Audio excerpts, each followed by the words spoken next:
우리 옆 사람에게 인사합시다. 주의 이름으로 축복합니다.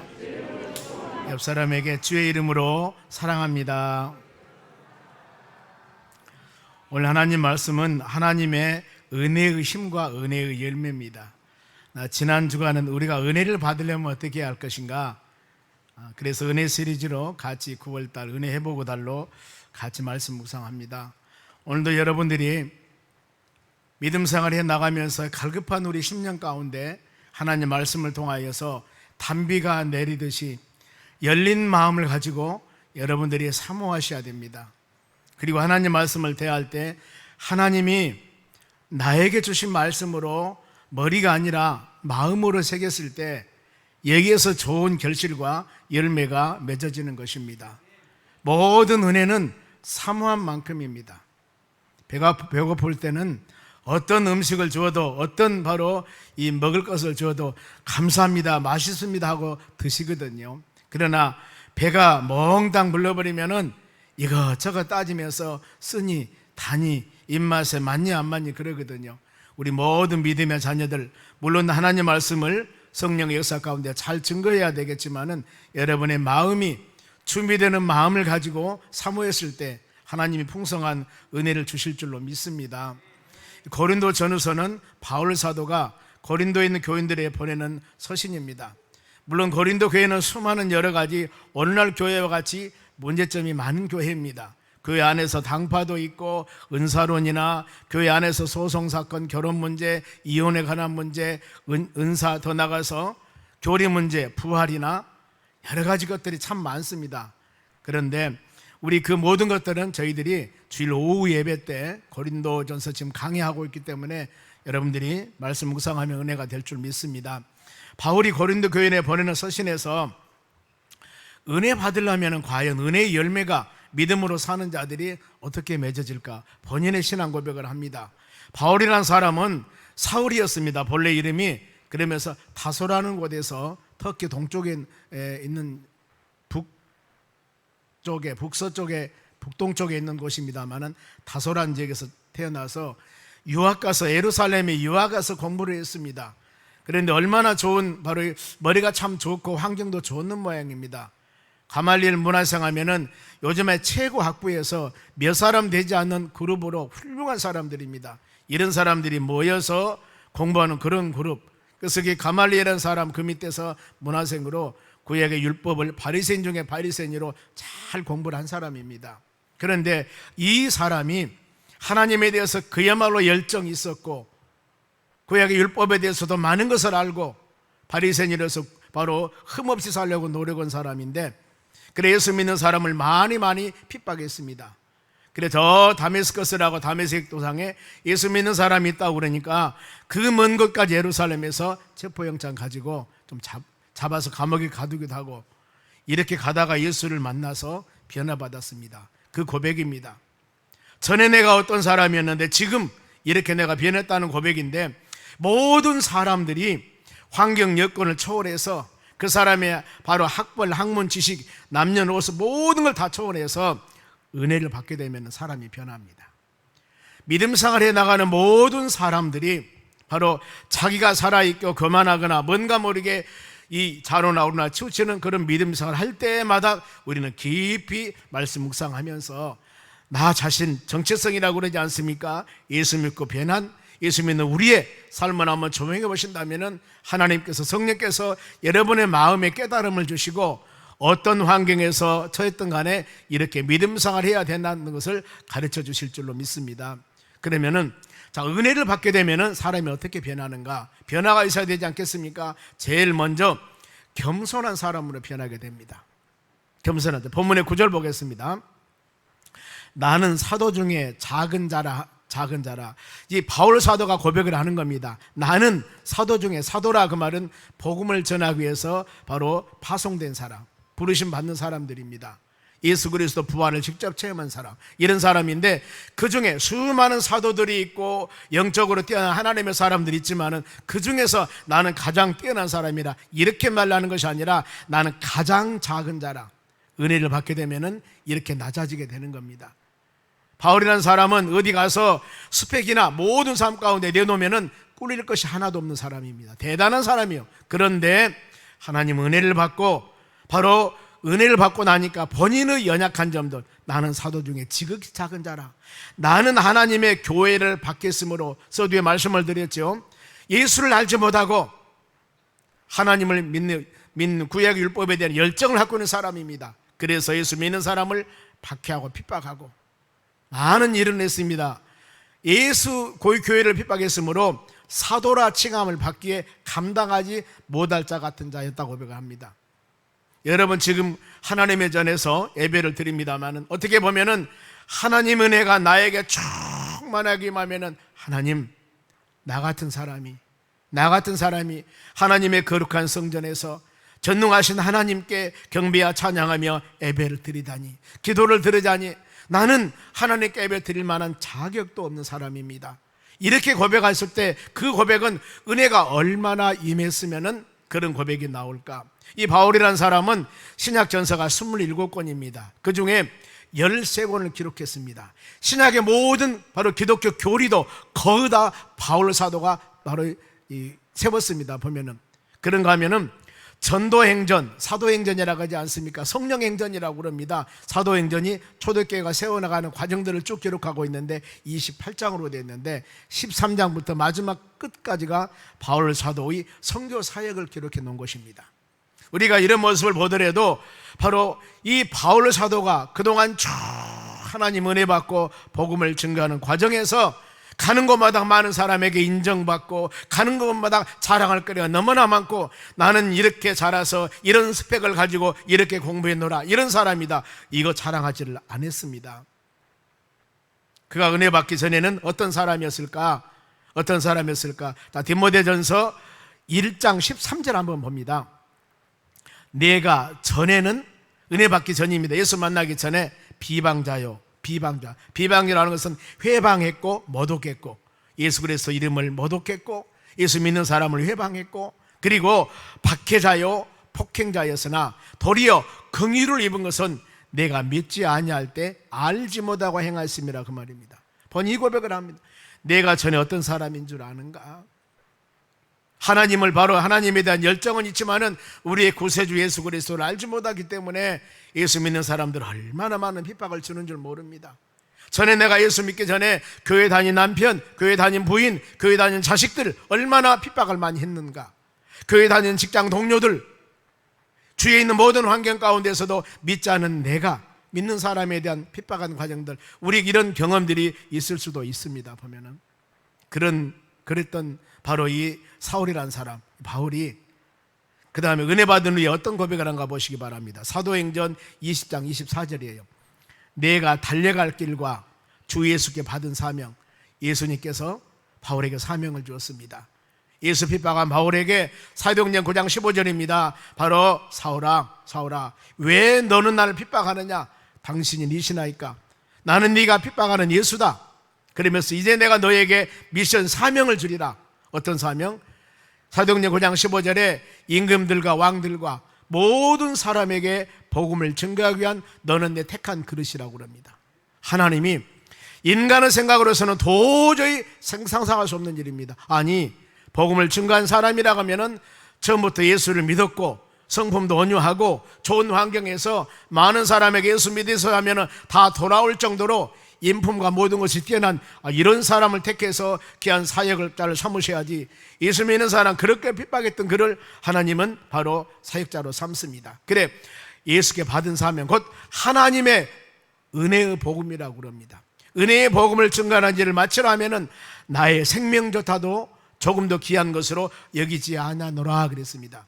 이제 내가 핍박했던 그 예수 그리스도 복음을 증거하는 데는 내가 생명을 다 바치겠습니다. 이런 고백을 하고 있습니다. 은혜 받으면 사람이 이렇게 변하게 되는 것입니다. 그러면은 우리가 은혜 받기 전과 하나님 은혜를 체험한 우리의 과정들은, 우리의 삶은 어떤가 한번 잘 점검해 보시기 바랍니다. 은혜의 열매는 가치관을 변하게 만듭니다. 예수 영접하고 믿음으로 사는 사람들이 살아가는 모든 과정에서 내가 인생의 1, 2, 3번째 순위가 무엇인가, 명예, 물질, 건강, 수많은 여러 가지 것들이 많이 있을 겁니다. 예수 믿는 사람은 예수를 영접하고 믿음으로 살 때는 이 모든 것은 차순위로 돌리고, 내가 가진 건 명예나 권세나 물질이나 모든 것들, 이것이 나를 위한 것이 아니고 우리를 구원해 주신 예수 그리스도를 위한 것으로 가치관이 바꿔지는 겁니다. 여러분, 혹시 지금도 예수 믿으며 믿음으로 사는 여러분들이 내 가치관은 1, 2, 3번의 순위가 예수님, 하나님이 아니었다면 여러분들 깊이 기도하면서 가치관을 바꾸시기 바랍니다. 성령으로 거듭난 믿음의 사람들은 반드시 제1순위가 가치관이 바꿔져야 됩니다. 거듭나야 됩니다. 그래야만 하나님 우리에게 기뻐하심을 주십니다. 그리하여 복음을 증거하는 일, 예수님을 전하는 일에 생명을 걸었다는 겁니다. 바울의 현재 환경은 사도라 부름을 받기에 부끄러운 자고, 사도된 것은 모두 하나님의 은혜라고 그랬습니다.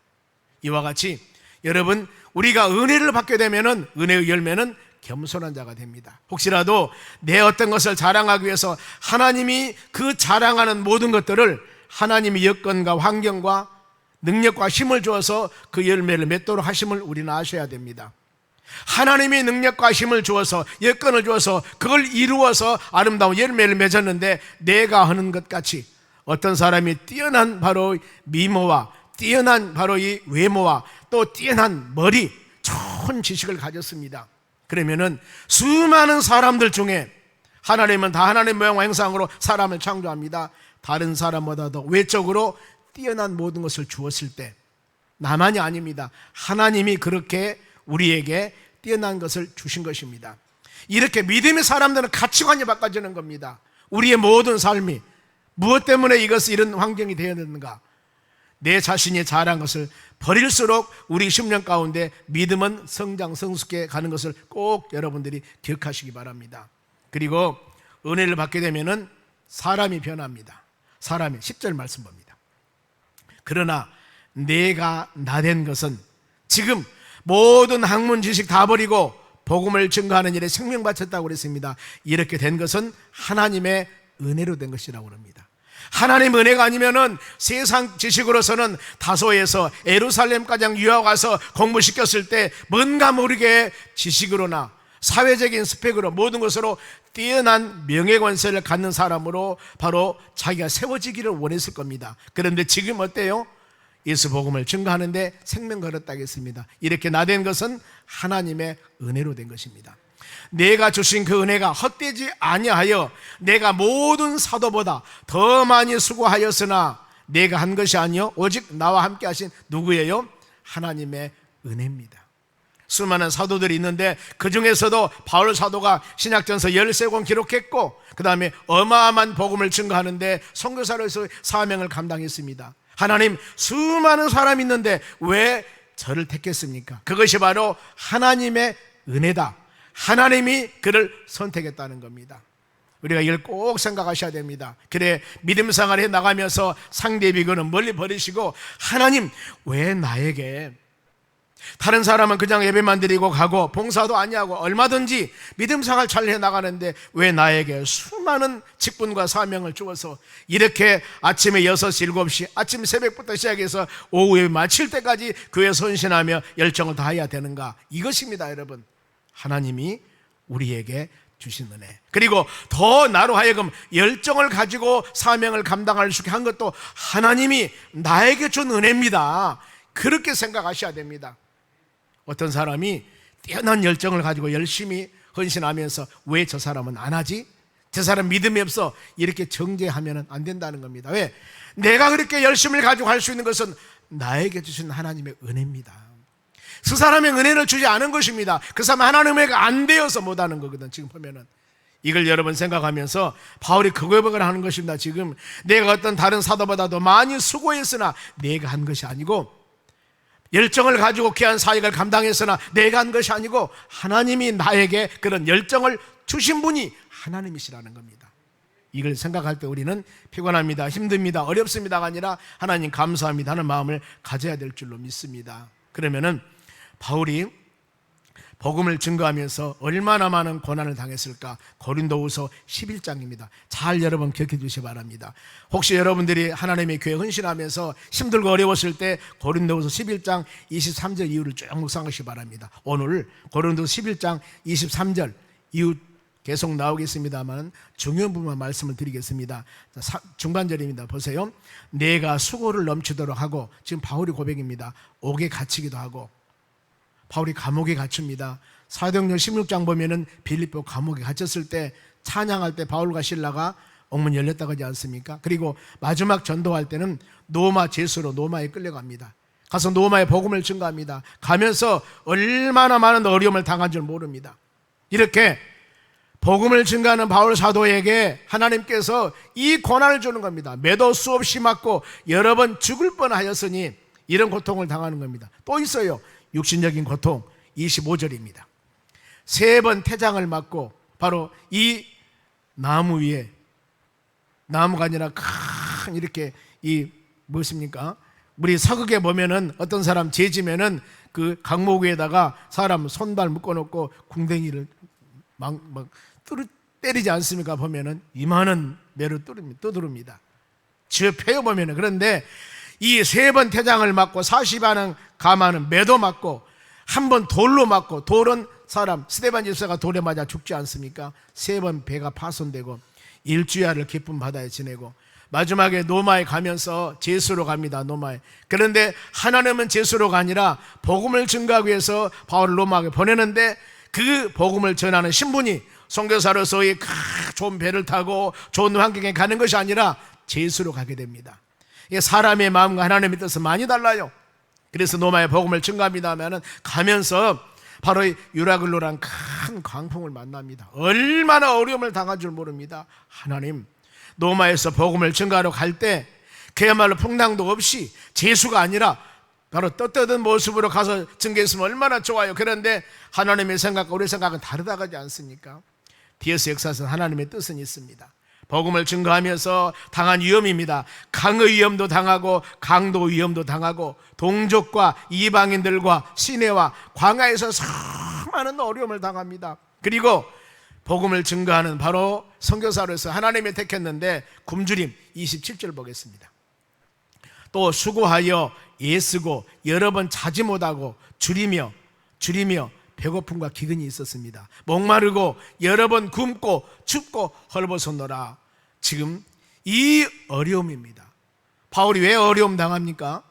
지금 하나님이 바울을 택해서, 아니 지금 고향에서 유학 가서 예루살렘에서 공부할 만큼 한 이 사람인데, 그러면 하나님이 좀 부르셨으면은 좋은 여건과 환경을 만들어서 복음을 증거하도록 만드시지 왜 이렇게 고통을 주셨을까? 그래서 여러분, 우리는 이런 말씀 묵상하면서 의를 위해서 핍박을 받는 날 복이 있나니 저희가 천국이 저희 것이요, 이런 말씀 묵상 정도가 아니라 우리가 여러분이 예수를 믿으면서 믿음 안에 온전한 신앙생활을 할 때는 많은 어려움과 고난도 있습니다. 물론 내가 잘못해서 나에게 오는 어려움도 있지만은 잘못이 전혀 없는데 예수 믿는다는 것 때문에 그야말로 어려움 당한 사례도 있을 수도 있습니다. 이럴 때마다 하나님이 살아계십니까? 죽어 계십니까? 이렇게 하지 마시고 바울로 사도의 고난장을 한번 여러분 읽어보시면서 온전한 믿음 생활 이루어 나가기 위해서는 이와 같이 많은 어려움도 있는 것이로구나, 이걸 생각하면서 성령의 도우심으로 하나님의 말씀 붙잡고 믿음으로 잘 이겨나가시는 여러분이 되시기 바랍니다. 바울 사도가 고백합니다. 모든 것 이겨낼 수 있었던 것은 이것도 내 힘이 아니고 하나님의 은혜라고 고백을 합니다. 그래 바울 사도가 어디 가서 자랑할 때마다 무엇을 자랑하냐면 내가 이런 여건 하에서 이런 공부했고 이런 사람입니다, 이거 자랑하지를 않았습니다. 고린도후서 11장 30절 봅니다. 내가 부득불 꼭 자랑해야 한다면은 무엇을 자랑하냐면 내가 약한 것을 자랑하니라 그랬습니다. 약점, 내 연약한 점을 자랑했다. 그 전에야 내가 이런 사람이라고 생각을 했는데 어디 가면은 바로 명함 주고 뒤에 가득하니 바로 여러 가지를 쓰는 거 내 자랑했는데 예수를 영접하고 난 후에는 이게 아니라 그 말입니다. 오히려 약한 것을 자랑합니다. 예수 믿으면 사람들이 이렇게 변해요. 이렇게 변합니다. 그래서 여러분들이 예수 믿고 은혜 받으면은 먼저 겸손해지고 그 다음에 사람이 변하게 된다. 그러면 한번 우리의 신앙을 점검해 보시기 바랍니다. 나는 어떤가? 나는 어떤가? 그러면은 하나님이 바울에게 이런 은혜를 주신 이유가 있습니다. 왜 이런 은혜를 주었을까? 바로 에베소서 3장 8절 중반절입니다.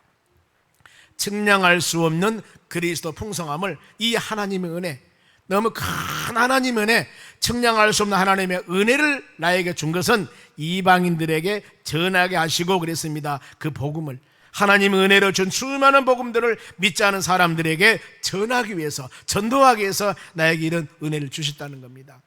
믿음으로 살아간 우리 하나님의 자녀들이 가끔 물질적으로, 아니면은 육신의 질병이나, 아니면은 신앙의 여러 가지 환경 때문에 좌절하고 절망하고 힘들고 어려운 사례들 얼마든지 있을 수가 있습니다. 그런데 이 수많은 어려움을 얕은 믿음으로 하나님 의지하고 잘 이겨냈습니다. 그리고 오늘날 찬양하며 예배드리며 믿음 안에 사는 사람이 되었어요.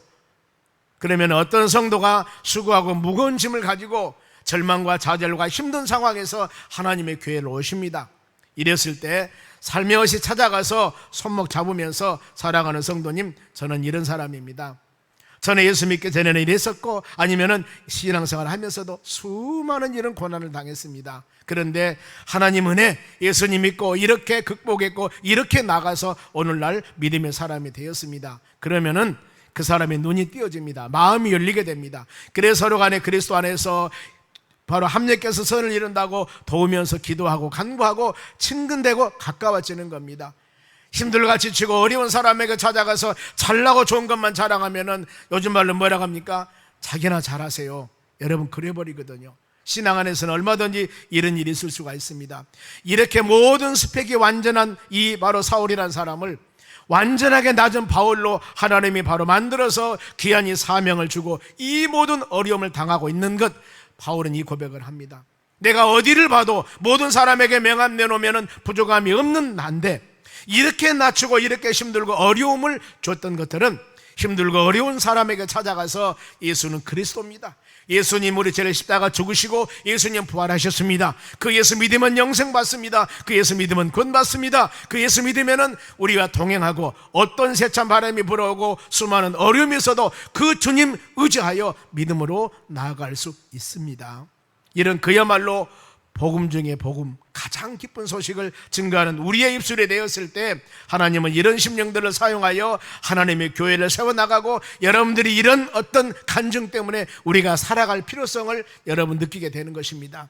믿음 생활 해오면서 수많은 어려움 당한 일들 여러분 감추지 마시고 부끄럽게 생각하지 마시고 만민들에게 증거하면서 간증하면서 그 영혼들을 위로하는 전도적으로 사용하는 여러분 되시기 바랍니다. 저는 개인적으로 왼쪽 발가락이 5개가 없습니다. 버거스병이라고 사형선고 받고 다리 절단해도 죽는다는 사형선고 받고 기도원에 들어가서 믿음은 저는 기도원에 가서 며칠 기도하면 썩은 다리 다 났을 줄 알았습니다. 안수기도 한번 받으면 그냥 할렐루야 아멘 하면서 막 뛰고 날아다닐 줄 알았습니다.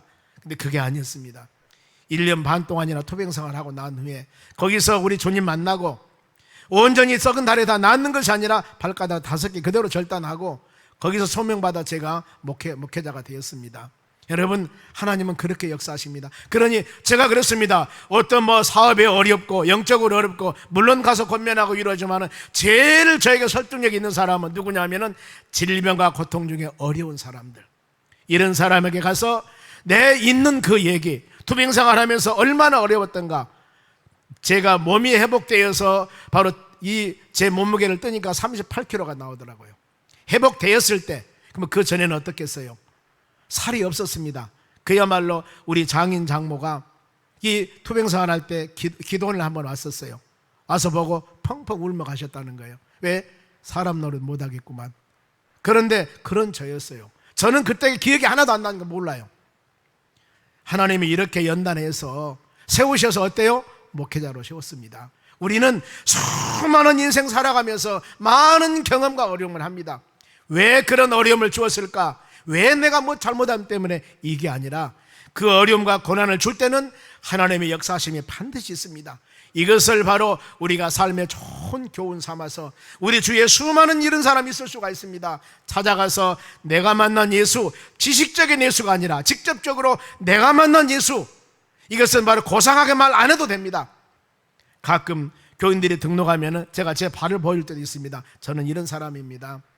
그러면서 잠깐 얘기하면 깜짝 놀래요. 여러분, 하나님은 살아서 역사하시고 우리의 연약한 부분도 사용하신 하나님을 여러분들이 마음으로 깊이 새기시기 바랍니다. 우리의 신분이 어떤 사람이었습니까? 아담 이후에 에베소 2장 1절입니다.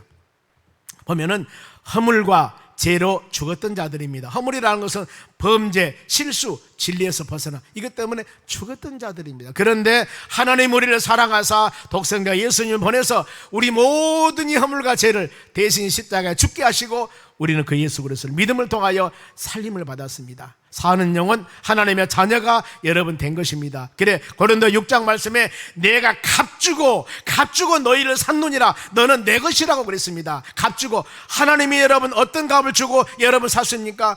독생자 죄 없는 십자가를 죽게 하고 내 자식 십자가에 죽게 하고 죄 있는 우리를 하나님의 자녀로 삼았습니다. 하나님께서는 그 값을 지불하셨습니다. 우리는 그저 예수 믿고 바로 은혜로 아무것도 지불하지 않고 예수 믿고 구원받았지만은 그 값을 지불하신 우리 하나님은 독생자 예수님을 십자가에 죽게 하신 그 값을 지불하셨다는 겁니다.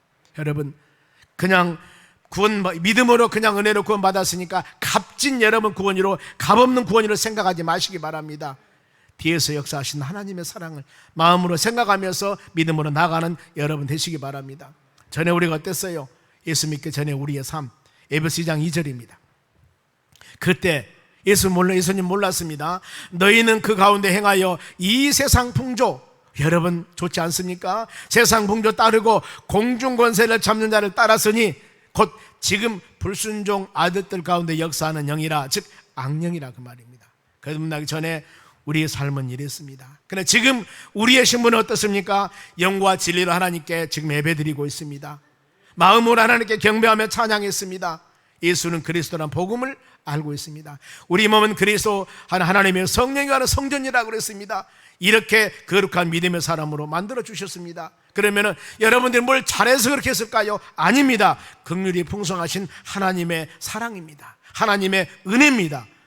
이 은혜 주신 것은 오늘날 수많은 여러 사람들에게 내가 받은 은혜를 그들에게 증거하라고 우리에게 이런 은혜를 주신 것입니다. 로마 1장 14절 말씀 보면은 바울의 고백입니다. 나는 바로 복음의 빚진 자라고 그랬습니다. 여러분, 복음의 빚을 졌으면은 우리 하나님께서는 여러분들에게 얼마 헌금하나 말 안 합니다. 복음의 빚 졌으니까 바울이 로마 교인들에게 복음의 빚을 갚아라. 이것은 뭐예요? 영원 구원하는데, 내 복음의 빚진 자면은 이 세상 믿지 않는 영혼들을 위해서 우리가 복음의 빚 갚는 것은 그들에게 예수는 그리스도요 살아계신 하나님의 아들이라고 복음을 증거하는 것이 바로 복음의 빚을 갚는 것입니다. 우리 이 사역에 같이 동참하여 10월 30일 날 우리가 새생명 초청잔치에 여러분 우리 주위에 많지 않습니까? 가족 중에 안 믿는 사람도 있고 믿다가 쉬는 사람도 있고 아니면 직장 동료들이나 내가 자주 다니는 많은 곳 있지 않습니까? 이곳 사람들 같이 놓고 기도할 때 하나님의 역사가 임하게 되는 것입니다. 우리는 아무것도 할 수 없습니다. 모든 것은 하나님이 하십니다. 고린도 3장 6절에 바울이 고백합니다. 나는 심었고 아볼로는 물을 주었고 자라게 하신 분은 오직 하나님이라고 그랬습니다. 여러분 전혀 부담 갖지 마시기 바랍니다. 교회에서 이번 주 이거 합시다 하면은 같이 하면서 여러분들이 기도하면은 하나님의 성령의 역사 가운데 이루어 주실 줄로 믿습니다.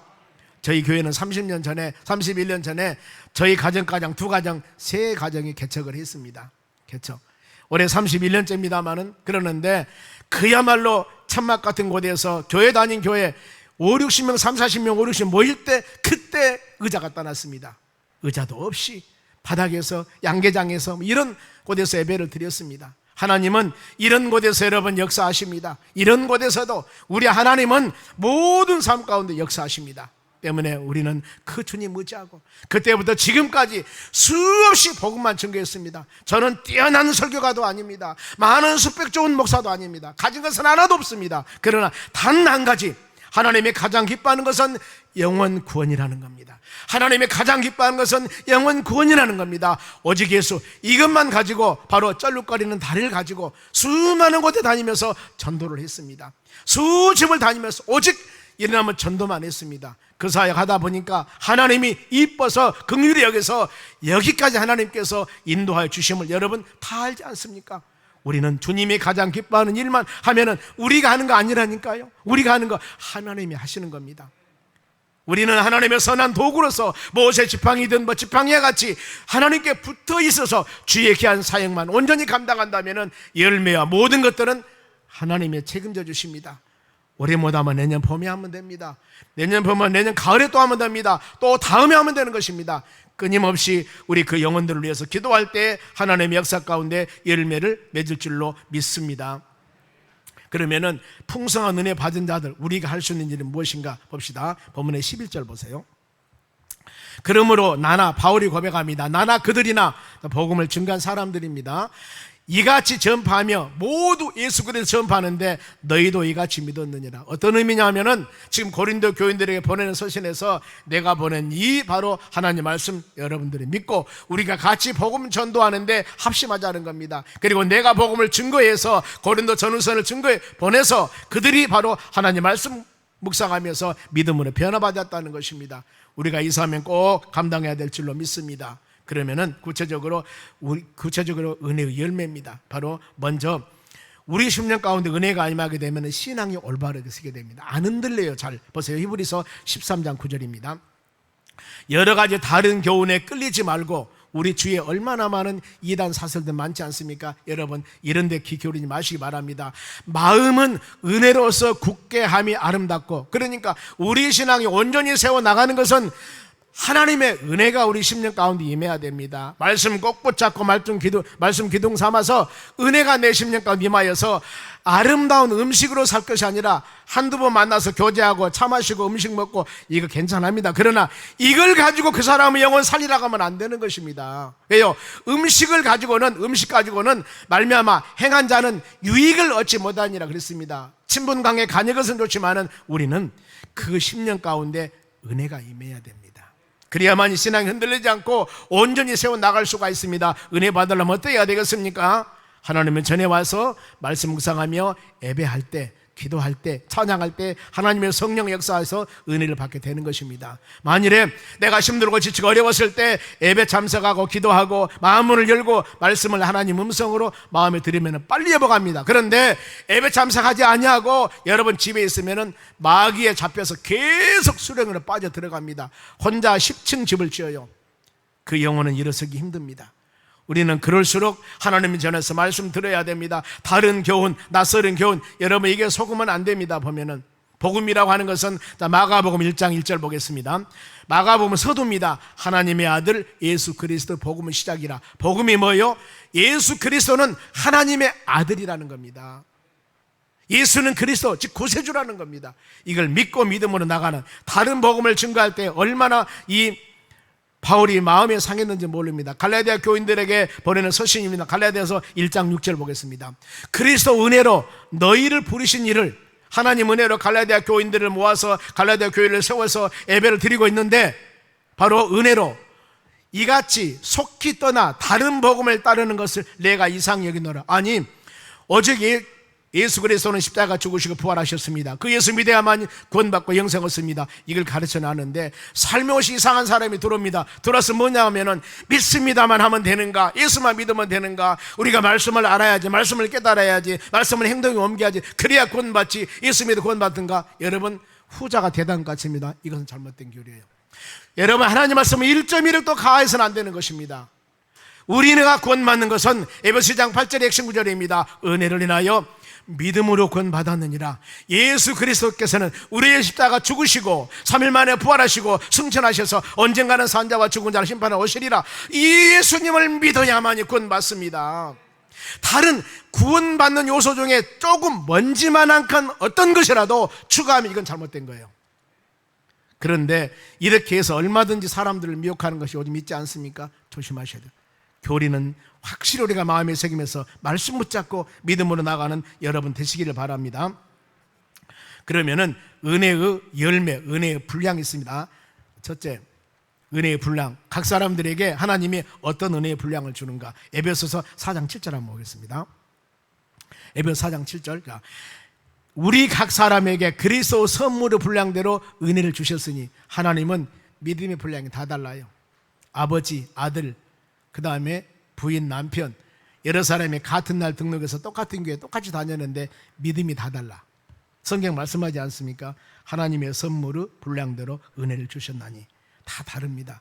그래야 하기 때문에 우리는 각자 주시는 은혜들이 있습니다. 달란트 비유에 마찬가지로 주신 은혜 잘 마음으로 간직하면서 하나님 영광을 위해서 헌신하는 여러분 되시기 바랍니다. 그러면은 하나님이 원하는 은혜의 열매, 어떤 만큼 은혜를 갖기를 하나님이 원하실까? 여러분 얼마나 갖기를 원하실까요? 고린도후서 8장 7절 보겠습니다. 오직 너희 믿음과 말과 지식과 모든 간절함과 우리를 사랑하신 이로 이 모든 일에 풍성한 것 같이 이 은혜도 풍성하게 할지니라. 하나님 원하는 풍성은 어때요? 모든 사람들이 많은 병아리 눈물이 아니라 풍성한 은혜 받기를 원합니다. 바울이 고린도 교인들에게 바로 그 말씀 증가합니다. 나는 하나님께서는 너희들이 하나님의 말씀 붙잡고 이것저것 흔들리지 아니하고 풍성한 은혜를 받으며 할렐루야 아멘하며 살기를 원하노라고 기록하고 있습니다. 이것이 바로 오늘날 여러분들에게 주시는 우리 하나님 아버지의 마음입니다. 우리가 조금이라도 시험 당하거나 자료 나오거나 치우치지 마시기 바랍니다. 우리는 은혜 받는데 열심을 다해야 되고 마음문을 열고 하나님의 말씀을 한마디 한마디 하나님이 주신 음성으로 마음에 새길 때 우리에게 은혜가 풍성한 역사가 일어날 줄로 믿습니다. 그리하여서 끊임없이 은혜 받는 믿음의 삶을 살아가려면 여러분 말씀을 주야로 잘 묵상하셔야 됩니다. 하나님의 성령의 열매가 우리 심령 가운데 충만하셔야 됩니다. 그리하여서 머리에서 발끝까지 성령의 전신갑주를 입고 사단 마귀란 놈들이 조금이라도 여러분의 심령, 가정, 사업장, 일터 틈타지 못하도록 바로 하나님 말씀 좌우의 날선 그 모두에 대한 말씀으로 무장하고 우리 방패 되신 하나님 의지에서 믿음으로 나가는 여러분 되시기 바랍니다. 그래서는 끊임없이 영적인 교제 하나님께 기도해서 영원 구원을 위해서도 전심전력을 다하며 믿음으로 나아갈 때 하나님은 여러분들을 강건한 믿음의 도구로 바로 선한 정직으로 사용한 바다 풍성한 은혜 받고 어떤 삶에 다가온다 하더라도 주님 의지하고 믿음으로 승리하는 역사가 일어날 줄로 믿습니다. 우리 이 시간 301장 찬송가 드리면서 한번 주신 은혜 마음으로 같이 새기면서 기도하겠습니다.